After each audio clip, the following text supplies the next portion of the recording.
This episode and every episode of the Beer Guys Radio Show is brought to you by Ironmonger Brewing. Visit Ironmonger at their tap room in Marietta, Georgia, or online at ironmongerbrewing.com.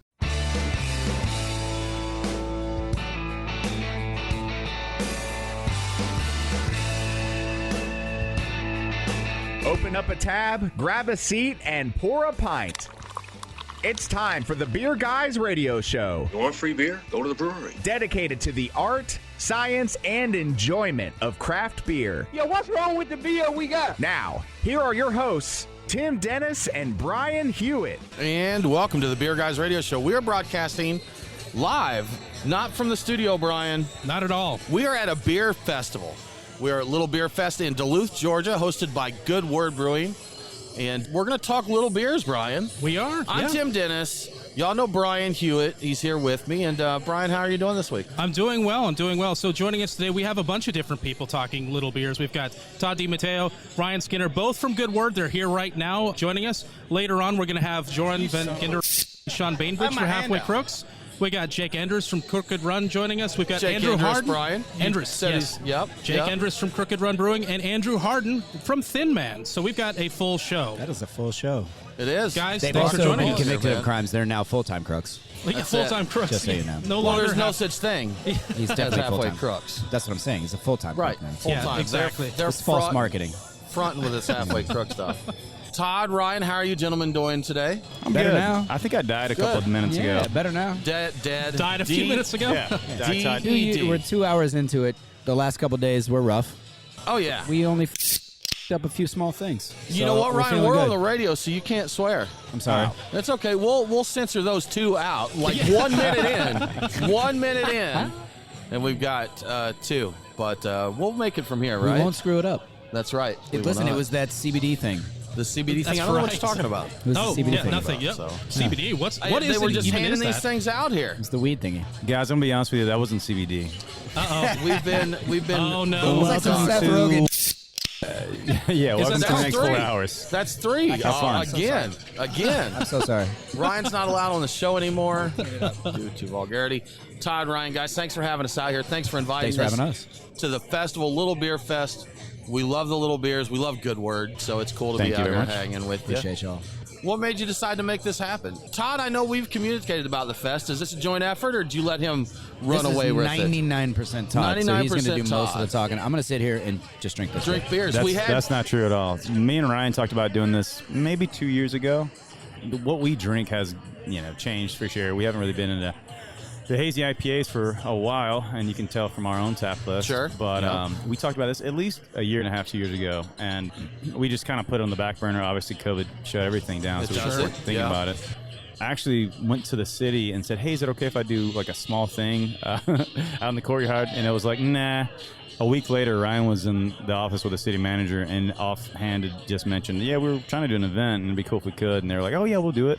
And they're like, we had something fall off the calendar in 7 weeks, so you have 7 weeks to put together. So Oh, wow. Ryan has helped immensely, especially with organizing this. But yeah, we just wanted to, get a bunch of friends who make similar beer. And I mean, I think that everyone's palate has gotten a little fatigued with a lot of the, the stuff. And when you go to a brewery and you see the exact same beer done with different hops over and over, it's like, what is the fun in this? And why did you start brewing? Because this is definitely lame. So I feel like a lot of brewers have shucked that a little bit, and they're having more than Sure. just one lager, because it was like you have to have one throwaway lager, and it's a dad beer. But I think that people realize that making quality lagers is not, something to scoff at, and everybody's giving it, they're all, and most of the people here are making some of the best beer, I'd say, in the country, and some are arguably the best lagers out there. But yeah, we just love having our friends come and pour beer with us. See, I still enjoy a pastry stout, a well-made stout, something like that. But 9 times out of 10, like if we go hang out on a Saturday, I'm finding me a brew pub that's got a Czech Pils, Yeah. that's got a lower American Pale Ale or Sure. something like that. That I Dry can and set easy and to drink. Yeah, You just Something want to be able to. I want to sit back and kick a few back and chat with my friends. Yeah. Well, I'm not going to lie to you and say we don't do pastry stouts or fruited sours or even put milk sugar in our beer. We don't do candy in beer, but, we play the game to that, and we have 3 hazy IPAs on right now. But back to what you said, a brew pub, I feel like a brew pub has to have a little bit of everything, in my opinion. But, our list probably has more lagers and English beer than it has of any other style. I'm pretty proud of that. Well, I can't sit down with a pastry stout and drink 5 12-ounce servings of it chatting with friends. I mean, or I don't want to anyhow. So that's it. Right. But The conversation gets really interesting when you do. The act of drinking I enjoy. I like to do it more often than it is possible with the big pastry stouts like you're saying. I mean, I love when you go into places now. It always used to be, like you were saying earlier, you have the one lager on here. This is for the BMC drinkers. Now we've got lagers on for people who love beer, not for people who like the crispy boys. I get stuff from the convenience store every weekend, and I go to hammer back a rack of it. No, you've got stuff in there for people who want to drink, but they want to drink something that's not insane and something that's flavorful at the same time. Sure. So I am so on board with this, as are we all, I think. Well, I think we're getting back to where, when me and Ryan started in this industry, you had to, be a bad to even have clout, and then it just became, that just cramps from the fermenter kind of thing. And I feel like we're having to get back to that because there are so many quality breweries out there. I mean, there are definitely some that need some fine-tuning, but the games are going to get tougher now that everybody's starting to turn towards, easy drinking lagers and hopefully English beer too, which is, again, one of my favorites. But, we had a Vienna lager out here that was really nice. There's an English mild. Yeah, Crooked Run's got an English mild out here. And stuff like that. Yeah. On that note, though, there's a huge variety in lagers. Like, I've heard people just go in and say, I don't like lagers, and leave it at that. That you can't really make that blanket statement. Remember 15 years ago when people were like, I don't like IPAs? I do, and then the BJCP added like 20 different variations to it. Hazy, semi-hazy, opaque. I think a lot of that, though, is the same thing where people were like, I don't like draft beer because it gives me a headache. There's those mystiques to things that will be broken down over time. You're talking about it now on the radio. Sure. The more that we talk about it and try to celebrate it, it will become more popular. Right. Because there's a reason why it's the most popular top category of beer in the world. Is because, it's dry and refreshing and it's friggin' delicious and it's amazing. Do you think we'll hit a point where people are lining up 30 people deep, waiting in line I hope not. For the sellout? No, to Ryan's point, pills? I hope not. Because it's not what beer is about. Like, don't worship beer. Our internal mantra, one of them is, it's only beer. Do not put it on a friggin' pedestal. It's beer. Says the guy's making world-class liquid. It's easy to say there, So, well, we were it's saying just beer, man. It's just beer. If you want to take our passwords for anything, it's only beer, right? It's our password for most things. But when I want to switch it up, it's only beer. It's just beer. It's only beer. Our exclamation point. $1 If you add any kind of exclamation point or something like that, it makes the password unhackable. Nobody can guess it. Or if you swap letters for symbols, nobody can guess that. Is this facts? 100% facts. Sure. Brian, I literally can remember like 20 things in my life right now. You're just complicating it. Whenever I forget mine, it just moves to my next child with a number and an exclamation. That's true. All of our iPads in the restaurant are hooked up to his Apple account, and I'm like, what is it this time? Is it Penny? Is it Ophi? What what is it now? Give me the login, man. Let's get it done. So they keep getting more complex with those. Lowercase and uppercase, at least one Roman numeral. I really wish they would leave it up to me to make it as complicated or uncomplicated and just tell me, hey, there's some risk to this. But if you want to go with password as password, you can do that, but that's risky. I think you should brew a beer. I don't have millions of dollars, so you can just take it. Take it. You should brew a beer with the name as like a real complex password that just keeps circling around the can. And you should change your Wi-Fi password to whatever that is. I like that. So we've got some pretty goofy names for sure. We give the goofy name market a run for its money. That's the fun there, right? Have fun with the beer names. Somewhat, yeah. I played in bands for a long time, so it's like a little creative thing. You got Todd Die, a little self-deprecating there, right? Well, actually, it's a knock on Untapped. There was somebody who rated our English mild low, and his name was Todd. And I was like, that's a crappy name. I do remember that story. I never liked that name. You took a shot at us one time with Face for Radio. So that was hilarious, but it was. I love it. I love it. And a voice for the written word. That's right. Just basically just stay out of the way. So this seems like it was a very successful event from what we're seeing. Is this going to be an annual thing? Are you doing this again? That's the goal, yeah. Hope so. As long as the city doesn't push it off their agenda. But we're hoping to get the green. That's kind of the plan. So obviously this is a fine space, but if we can get the town green, you can fit like 8,000 people down there. Spread it out more more down there. there. We would want that. Yeah. Somewhere around the 500 mark, but we want to keep it the same kind of vibe. But there is a handful of breweries that, we're like, we're in for next year for sure. And I don't want to say who they are because, don't want to jinx it. Yeah, I don't want to jinx it. Throw a voodoo hex on it there. Yeah, because there's some breweries that I definitely look up to. So it'll be bigger for sure next year. And we want to include some more of our Georgia friends at next year's event too. Be a good time. Guys, thanks so much for having us out here again. Ryan and Todd, Good Word Brewing, Little Beer Fest. You are listening to Beer Guys Radio, and we'll be back right after this. Awesome. Thank you, guys. Thanks, y'all. Don't overlook the cheap stuff. That's the idea behind our podcast, Good Swill Hunting. We've got a beer insider, a beer outsider, and a guy who's going to shoot it to you straight. We try it all. Some ain't bad. I'm going to finish this and I'd drink another. Matt, what do you think? I'm digging it. Others might leave a bad taste in your mouth. It feels like beer for people who want to feel like they're drinking craft beer. First sip impression you got. Yeah, it's a letdown. It's not something I would want to wake up with. Is that something you normally do? I like to have a cold beer to kind of rinse out that morning breath. Oh, okay. We try the cheap beer so you don't have to. Check out Good Swill Hunting wherever you get your podcast. Patio season is here, and the Nest in Kennesaw, Georgia has plenty of outdoor space for you to enjoy a cold beer and some tasty barbecue. They've got 48 taps of great beer, wine, cider, and even hard seltzers, plus an impressive craft cocktail list, so there's something for everyone. If you're ready for some friendly competition, head over every Tuesday for trivia, or relax and take in the local talent with live music every Wednesday and Sunday. Enjoy the great weather while you can. Grab your friends and head to the Nest in Kennesaw, Georgia.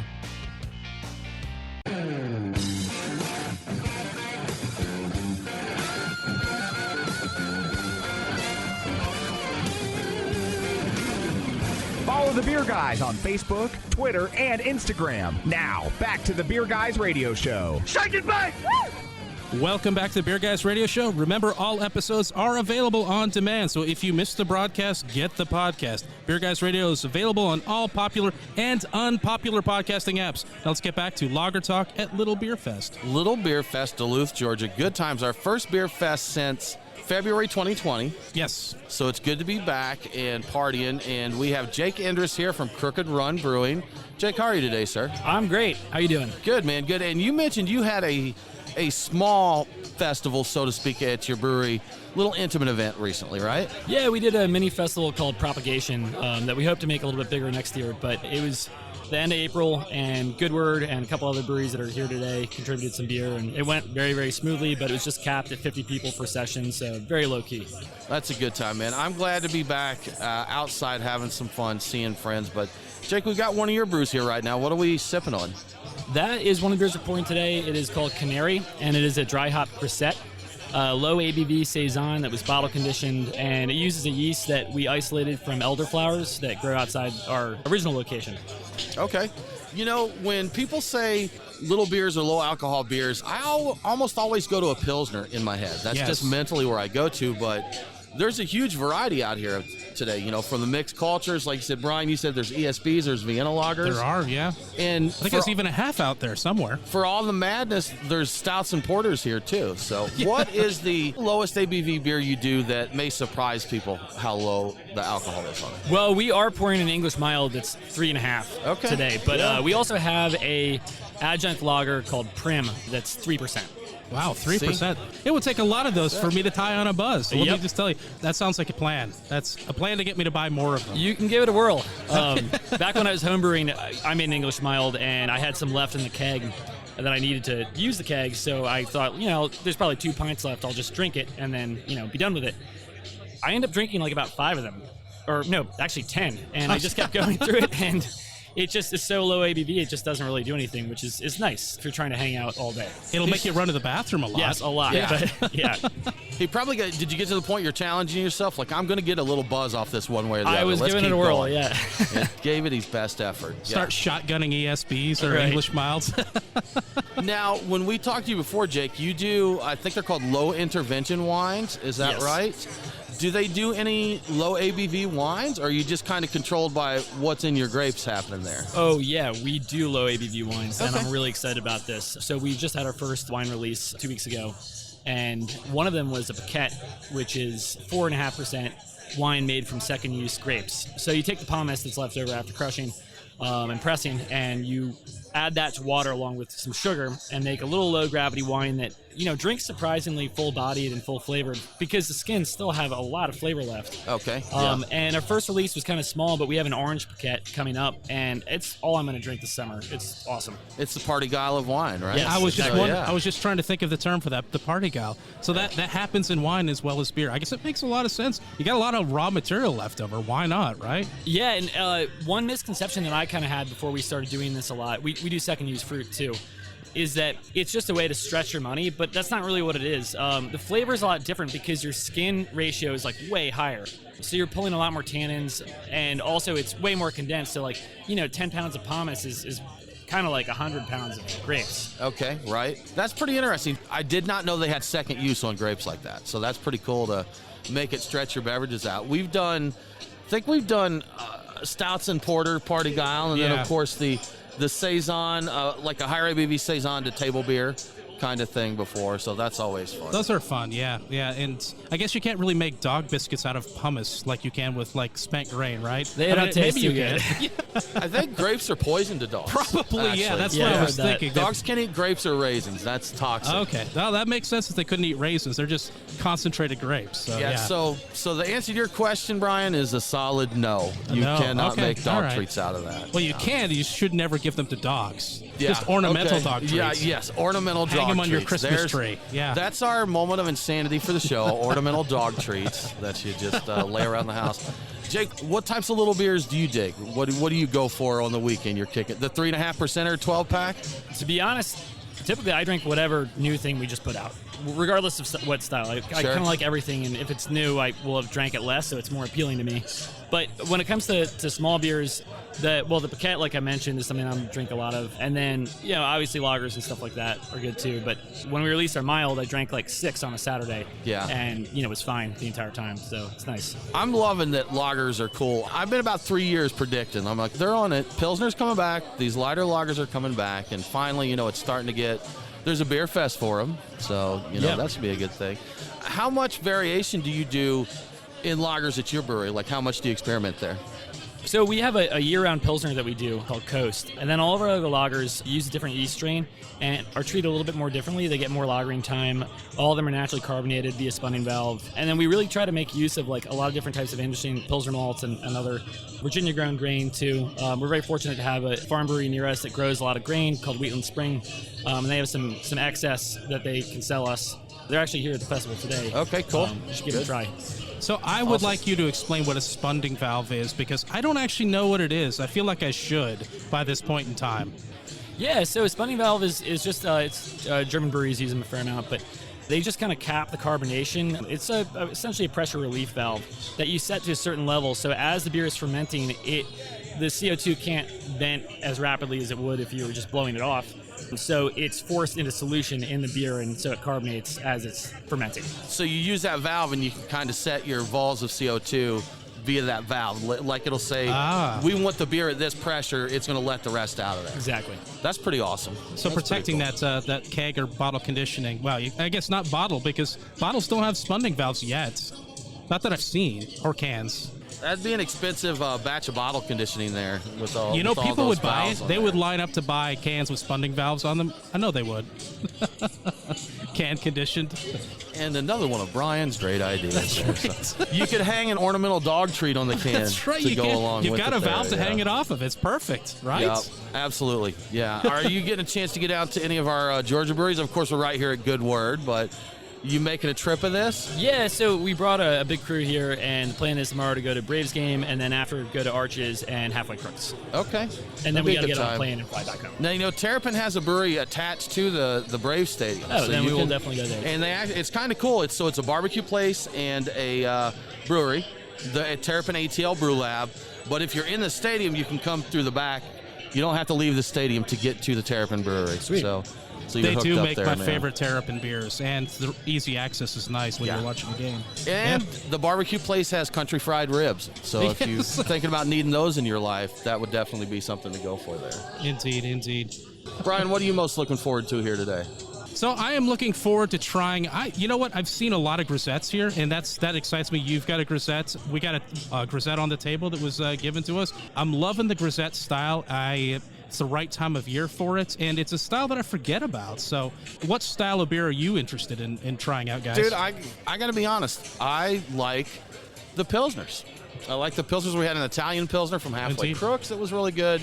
I'll try them all, man, but I was really, if this was all Pilsners, I wouldn't be mad. I wouldn't hate it. I do like the Italian Pilsner. Jake, how about you? What are you looking forward to trying down here? Anything that's kind of weird or I haven't had before. But, Pilsner's great, for sure. See, we're 180 there. I'm like, give me a good Pilsner, man. He's like, give me the weird, funky that I haven't tried and that. I wonder what the strangest thing we've got out here today is. I haven't looked to see who got the craziest with their little beers. I honestly think just having a stout at a festival like this, a little beer festival, is a little crazy in itself. I'm imagining it's more than just a stout, but who knows? I think the rule here is 5% or below, so... Technically, you can do a stout 5%, You could. You can do that. Maybe do the part I got. I'll do you a big one, then run you off, a small stout porter, something like that. Have a little fun with it. Yeah. Jake, do you find brewing the small beers is harder than brewing the higher gravity beers? Is it more challenging? Because there's not a lot there, honestly, to hide behind. It really depends, but yes, it's hard to get some of these beers to be balanced, especially session IPAs, little stouts. Everybody wants a thick stout these days, so that's hard to pull off. Yeah. The pastry 5% stout. Yes. That's possible, right? Yeah. Well, you're listening to the Beer Guys Radio Show. Jake, thank you so much for joining us. We appreciate it. Enjoy your time here. And we'll be back to talk more Little Beer.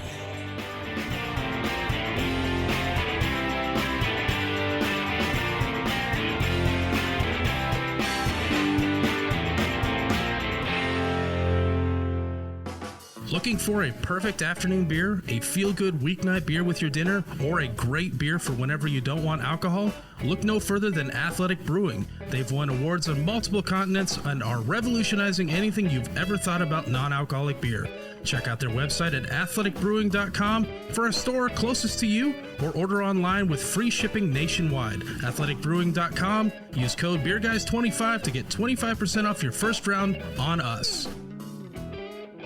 Brian and Tim, the Beer Guys. If you're like us, no lunch or dinner is complete without a pint or two of craft beer. Which is why Truck and Tap in downtown Woodstock, Alpharetta, and Duluth are always on our list. Tim, why do they call it Truck and Tap? Well, the tap part is easy, Brian. They've got 18 of them. As for the truck part, that's where it gets interesting. Truck and Tap features your favorite Atlanta area food trucks, so you're getting a different menu every day. Truck and Tap in downtown Woodstock, Alpharetta, and Duluth. Truckandtap.com. Let them know that the Beer Guys sent you.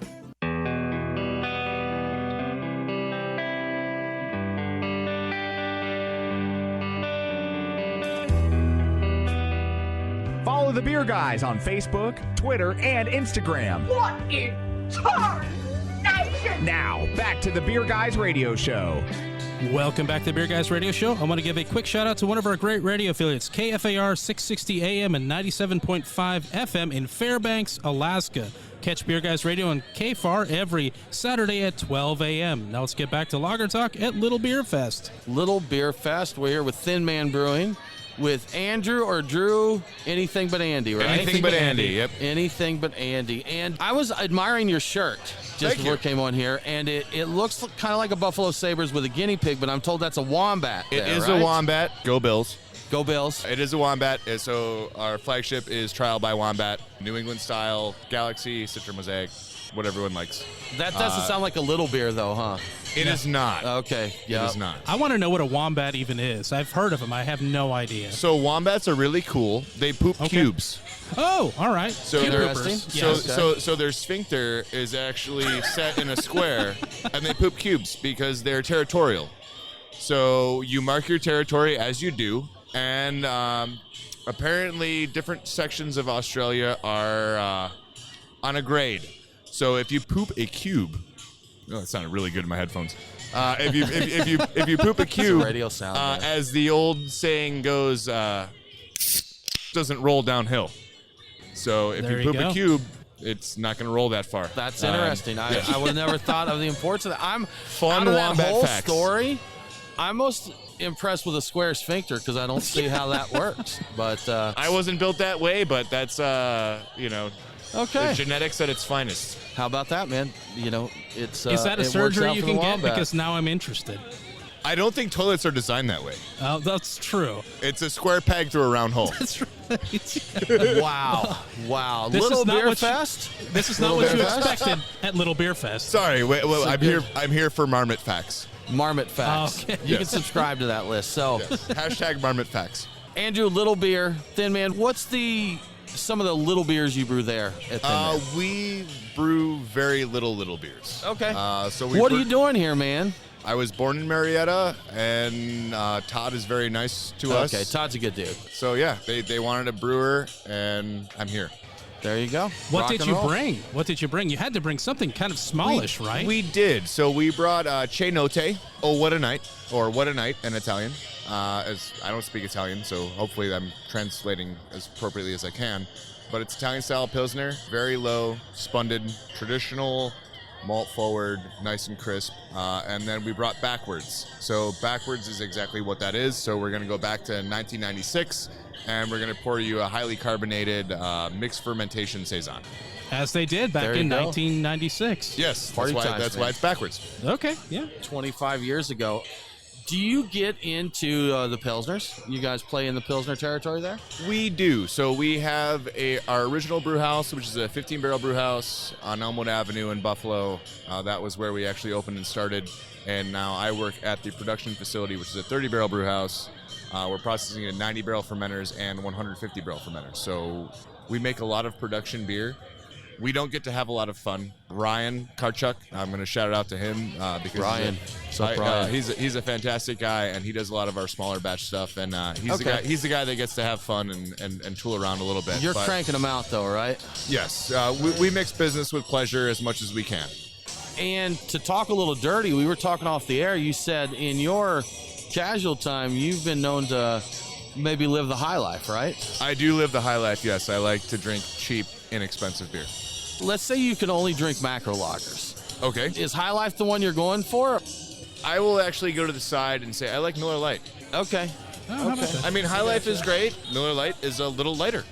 You know, now see, you're in New York. You should be hitting the Jenny Cream, man. That's right. Oh, yeah. no, Jenny Red Eyes all day. But you can't get that down here. See, I was going to say, I like the full flavor of light beer. What's a red eye? I know the regular, the green can, right? That's just the regular cream, so right? the cream ale is a cream ale, yep. So it's got some corn in there. It's a little bit sweeter. Some people will say it has DMS. I don't give two about that when it comes to drinking cheap beer. DMS. But no, Jenny Red Eyes are their full-flavored lager. So when you see Jenny, it's Jenny Lager. But they come in a white can, and they've got a nice big red Jenny logo on the front, and so that's why they're Red Eyes. Okay. Industry term. Just like Utica Club, if anyone's familiar with Utica, New York, they make Utica Club, but we call them Uncle Charlie's. The Uncle Charlie's, you see, man. Yeah, Uncle Charlie's. I'll keep an eye out for that. I wonder if that does secretly come down here, because I've seen some variants on Jenny on the shelf once or twice. The guys at Jenny are fantastic people to us. They help us out with some analytics as we need, and they're great. If you have not had a Genesee beer, you should totally have Genesee beer. My Desert Island beer would probably be a Jenny Cream, if not those, full flavored Jenny Red Eye lagers. Okay. So if we're going macro, man, I got to have some hams in there. I'll drink some hams. Hams is good. yeah. Yep. Hams is also a good choice. Yeah. So we were talking before we got on the segment here, and you said you do some teaching, right? Like a beer certificate teaching, beer science certificate, right? I do. So I teach for Trocaire College in New York. We are doing a certificate program. It was an 8-week program. Now it's a little more exaggerated due to COVID times and things like that. So we're doing a lot of mobile teaching. New York is fairly strict when it comes to regulations. Not so much in the past week or so, but they were very, very strict for a while. And it was tough to get on campus and be in person. And as anyone knows, brewing is a physical science. Indeed. So you really need to be there. You need to make sure that stuff happens. And education, as far as that concerned, it can be hard. But yes, we are trying to do our best to make sure that we have a good pool of people to pull from. We're trying to make the best beer in Buffalo, New York. We're very small, comparatively speaking. There's not a lot of large regional breweries unless you look at like Genesee or Southern Tier, things like that. So being in a smaller city with some smaller regional breweries, having that pool of knowledge to pull from is hard. It's a lot of import if you want to find someone that's trained and has the experience, and it's tough sometimes. Are you seeing a lot of interest in the courses, though? I guess pre-pandemic. How long have you been doing the teaching? I've been teaching for about 3 semesters. So I used to to teach at the CIA at Niagara County Community College for a semester, and then it's my second year at Trocaire. Okay, cool stuff, man. I've seen more and more schools are getting the brewing certificate programs, training people up for brewing. So, well, it's tough because we try and do an internship as well, and a lot of people don't want people that they don't know or bringing in because of the times, COVID times, to let someone that you don't know in your brew house. And, right. And at that point, if you don't have a lot of experience, you're more of a liability. So it's very true. It's a hard ask. We've seen a lot of collaborations that have been long distance collaborations, virtual collaborations. We did one with Todd at Good Word, as a matter of fact. Yeah, so it'll be cool. I've already heard a few brewers saying, hey, I can't wait to get back to, going out and visiting my brewer friends and being able to collaborate with them and actually brew together in the breweries there. So. No, being out here is beautiful. I miss Atlanta very, very much. Like I said, I was born in Marietta, went to Fayette County High, so I miss being down here. I miss the red clay, I miss the heat, and I won't say that I miss the humidity, but I do. That's true. That's true. Even today, we've got a few clouds taking care of us. When you looked at the weather report before the festival, it was supposed to rain exactly like the hours of the fest, not before or after, just right on the festival. But we've done okay in escaping that. We really have. We've had a river of spent beer run through the our little tent here, but in terms of humidity coming down from the sky, no, it's been pretty clear. It's been pretty clear. That's right. Yeah. So if folks want to find out more about what's happening, where all are you available now? So we are in about 11 states. Okay. Georgia is not one of them until today, and hopefully currently. All right, there we go. But we're working on it. We're around. If you've got a craft beer provider, I don't know a lot of bottle shops or things that are down here, but we've got a few larger producers in New York and subsequent states that if you serve craft beer, we're there. Cool. I went out to Syracuse, went out downstate New York, and I stumbled upon my beer much more often than I found that I was willing to. That's a good thing. It's good to be found out there, man. Absolutely. It is. Well, Andrew, thank you so much for joining us. We appreciate it. Thin Man Brewing here at Little Beer Fest, Duluth, Georgia. You're listening to the Beer Guys Radio Show. We need to take a break, but we'll be back very soon.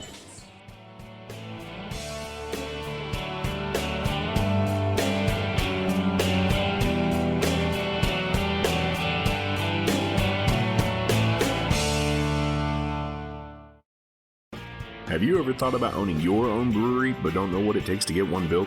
We're Storytime Construction, and we build breweries. We're Georgia's most experienced and hands-on contractors when it comes to building new breweries and tap rooms, or expanding existing breweries. We offer full build-outs, remodeling, and additions, as well as consulting and construction management. Give us a call at 770-733-4343. Storytime Construction. We build breweries. Have you visited Ironmonger Brewing recently? Take a trip and see the newly renovated and spacious tap room, or enjoy the outdoors in their new beer garden with plenty of seating and shade to ease that summer sun. Ironmonger's tap room has a variety of craft beer and hard seltzer on tap, with wine and spirits coming soon. Ready for a bit of adventure? Try out axe throwing with Ironmonger's 16 target range. It's the perfect spot for some quick fun or to host your next party or corporate event. So grab your friends and have some fun today at Ironmonger Brewing.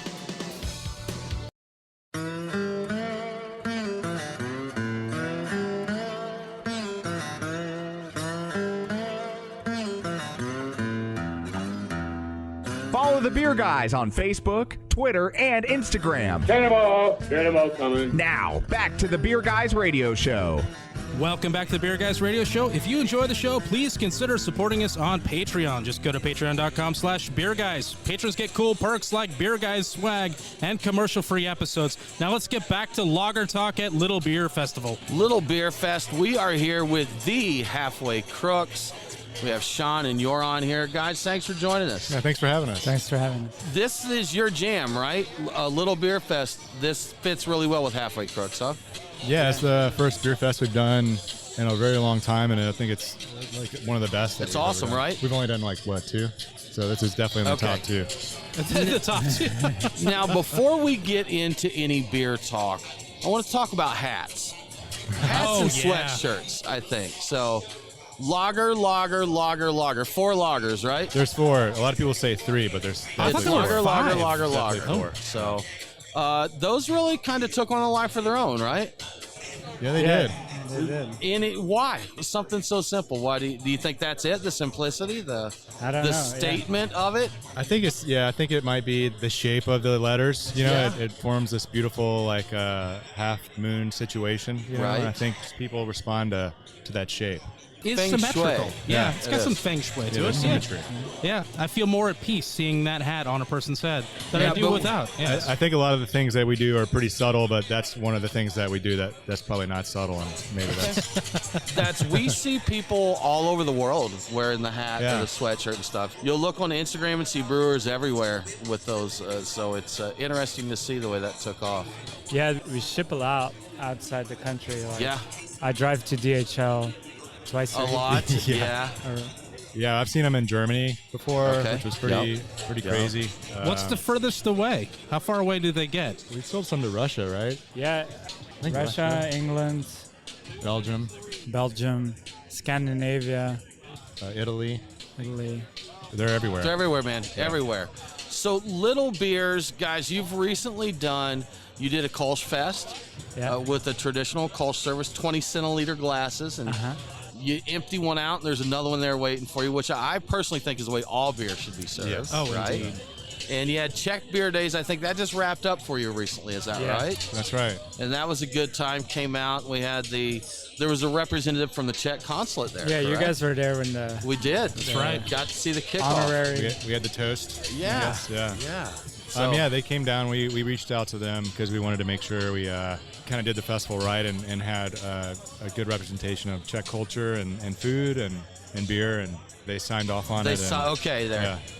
Czech approved. Yeah, exactly. Did they request that you change anything from your previous plans? Like you were thinking about having, I don't know, peacocks or something like that, and say, nope, not part of Czech culture. We don't want them. I mean, they kind of added to the conversation mostly. So, like, we had a couple ideas, but they really brought most of those ideas to life, like the Maypole. Their festival centers a little bit more around, like, folklore and things like that, and we wanted to have some of that symbolism as well. So I think, if anything, they definitely gave us really great ideas. Yeah. You are one of my favorites of the Czech Beer Days, the Dessert. I think it was 3.5%. Is that right? It's 3.9. 3.9, man. Yeah. I could have sat there. It was a beautiful day to kick off there. What was it? Mid-70s, sunny, beer garden, low ABV beers. What's Dessert? Tell us about that one, Joran. So it means 10 in Czech. So 10 Plato beer and low alcohol, very drinkable beer. We just got some Czech saws in this year from a farm that does irrigation, which has been kind of difficult to find. Saws is having trouble with global warming. As far as like the climate goes, like it's been a harder hop to grow recently. So we finally found like a farm that irrigates their saws, and we were really excited to get that variety in.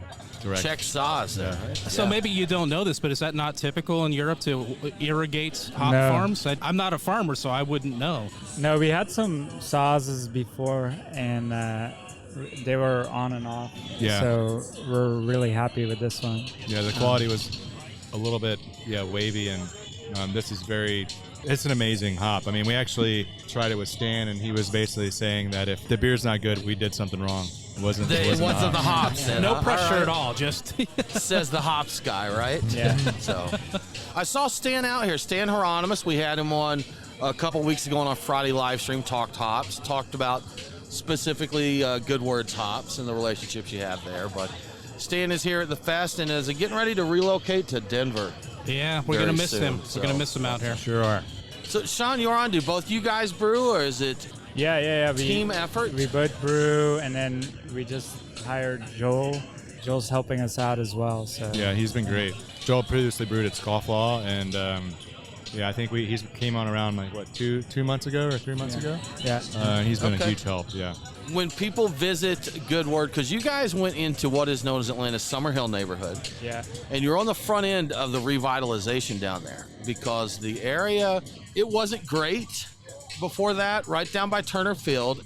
What made you kind of shoot for that location? What made you go down there? we were riding our bikes one day, and I mean, we'd been to Summerhill quite a bit, especially I used to be a season ticket holder for the Braves, and we were pretty upset when they left town.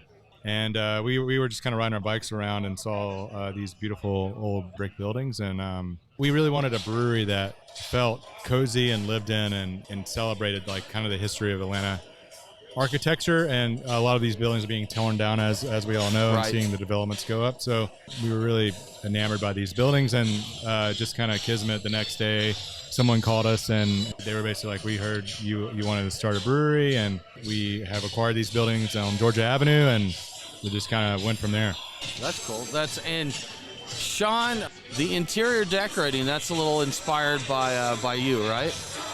Yeah, it's inspired by both of us. So Sean's background as like computer science, electrical engineering, and then we blended that together with like old Belgian beer bar feel. So like we have the CRT TVs that play weird old programming, electronic stuff, and then like the bar, you know, is Belgian inspired. Like the tile in front of the bar. Like we actually just recently, a friend of Sean built like a Sparkos. Hey, what? What was that? Tell me more. Tell me more. So if you go to traditional Belgian bars, you see it over there, and it's like a savings account. So it's like a big wooden box with different slots. So all the regulars had their own slot, and they would put their spare money in there. Or if you knew somebody was in need, you would put your money in his slot, and then they would open it up when you ran out of money, or there were different variations, but you would basically, if you were out of money, you could use the money that was in that savings box. So beer it forward, basically. Yeah, like, exactly. oh, I'm running short. Okay. I need an extra beer. Yeah. I'm down with that. Talking about the design of the place, the biggest thing, the most important thing, I think, is that rooftop beer garden area with that roof. That roof that you have is insane, and I love it. I love that you can be up there, and it can be open when there's when it's a nice day, and it can be closed when it's raining cats and dogs. Yeah. And we've been there both times, you know? Yeah. That's great. Who came up with that idea? What is it even called, actually? It's like a louvered roof. It's made by a company called Structure, and we wanted to have events up there and kind of have a separate kind of space. Like we had a lot of duality conversations about the brewery. Like we wanted these two different types of fills, upstairs being more of a beer garden fill, kind of more fun, and then downstairs being kind of more cozy. Originally we were not going to have a roof, and we kind of decided later in our design process to get this roof in order to just hold events up there, rain or shine, and it turned out to be very advantageous during the pandemic. Yeah. Oh, yeah. I can't imagine your guys' spot without that now, being out there. So it's a good time to go down there. Some small beers. What have you guys enjoyed out here the most today? I've enjoyed Divine Barrel's Czech beer. I've liked Schilling's offerings as well. Yeah. Good stuff. I've enjoyed Zillicoa. Great beer, great people. Yeah. Oh, absolutely. yeah. I actually visited there not long ago, and they had some great saisons. I've been meaning to follow up on that at some point. They had in some time. good stuff. Yeah. They make amazing beer. And I've enjoyed the Quesadiche. I think I said that right. Italian Pilsner. Yeah. Mm-hmm. We've seen quite a few of those around. That's a good little beer style. And there. metric is nice, too. You've got both of those here today, Quesadiche and metric. Yeah. Awesome. And Quesadiche is a collaboration with Volksbeer, who's here as well. Okay. Oh, all right. Yeah, all the cool kids are here, man. It's a good time. Sean, you're on, or if people want to keep up with what's going on at Halfway Crooks, what's the best way to do that? I would just follow our Instagram. That has most of the up-to-date information. Our website's pretty good, too. Yeah. Cool. Guys, thanks so much for joining us. We appreciate it. Okay, thank you. You bet. Well, that about wraps it up for this episode of the Beer Guys Radio Show. Join us next week as we'll talk with Wandering Souls Brewery. For more craft beer info, follow us online. We are Beer Guys Radio on Facebook, Twitter, and Instagram. Have a good week. Thanks for tuning in, and don't forget to drink local. Cheers.